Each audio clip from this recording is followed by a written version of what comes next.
Praise the lord. స్తుతి కీర్తనలను బట్టి పూజ్యనీయుడైన క్రీస్తు యేసు పేరట అన్ని విషయములలో వర్ధిలుచు సౌఖ్యముగా ఉందురుగాక. ఈ దినపు యేసయ్య జీవపు మాట కొలస్సయ్యులకు రాసిన పత్రిక 4వ అధ్యాయం 2వ వాక్య భాగం. కృతజ్ఞత గలవారై దానియందు మెలకువగా ఉండుడి.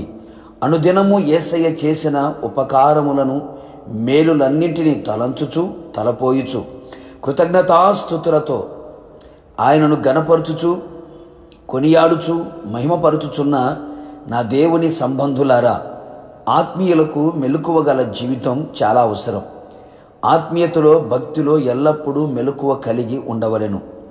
మందులు కాక, సోమరులుగా ఉండక, నిద్రమత్తులుగా కనబడక ఆత్మీయతలో చురుకుదనం మెలకువ కలిగి ఉందము.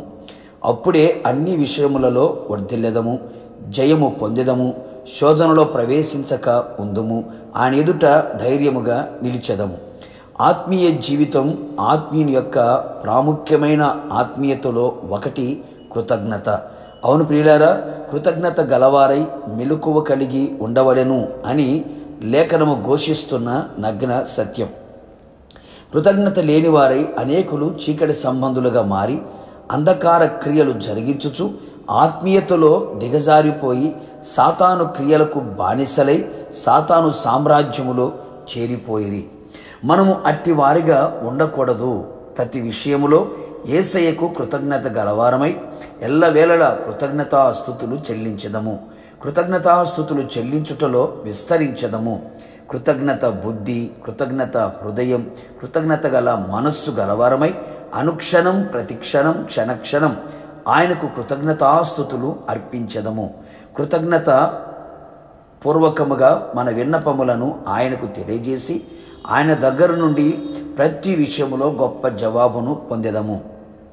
పూర్ణ హృదయముతో, యథార్థ హృదయముతో జనుల మధ్య ఒంటరిగా సంఘములో ఆయనకు కృతజ్ఞతాస్తుతులు చెల్లించుచు ఆయనను గణపరచెదము.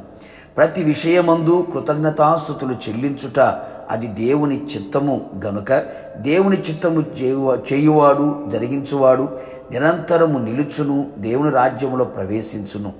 గతములో మన జీవితమును, ఇప్పుడు మన జీవితమును గ్రహించి పాప శాప రోగ అపవాది బంధకముల నుండి మన విడిపించెను. పాపమును నుంచి విమోచించబడి నీతికి దాసులమై ఉన్నాము. ఇందుకు దేవునికి స్తోత్రం. ప్రభు ఇచ్చిన రక్షణను, శరీరానికి ఇచ్చిన స్వస్థత, మనస్సుకి ఇచ్చిన నెమ్మది, కుటుంబంలో కలుగు చేసిన సమాధానం, ఆత్మాభిషేకం, ఆత్మీయత, ఆత్మ సంబంధమైన సహవాసం, ఆయన చేసిన కార్యములన్నీ తలంచుచు తలపోయిచు ప్రతి దాని ఎడల కృతజ్ఞత గలవారమై ఉండి మెలకువ కలిగి స్తుతులు అర్పించదము. ఆయనకు ఇష్టలమై జీవించదము. భూమి మీద ఎలాగో పరలోకములో అలాగే కృతజ్ఞత కలిగి ఉందము. యుగ యుగములు ప్రభువుతో కూడా నిలిచి ఉండేదము. ప్రార్థన.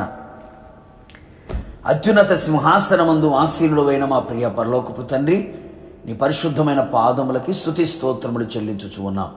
నీ అపారమైన కృపను బట్టి, ఉచితమైన మీ ప్రేమను బట్టి మరొక్క మారు మీ సన్నిధిలో సజీవులుగా మమ్మల్ని నిలబెట్టినందుకు మిమ్మల్ని స్తుతిస్తూ ఉన్నాం. అవును ప్రభువా, మా ఆత్మీయ జీవితంలో కృతజ్ఞత కలిగి మెలకువ కలిగి ఉండడానికి సహాయం చేయండి.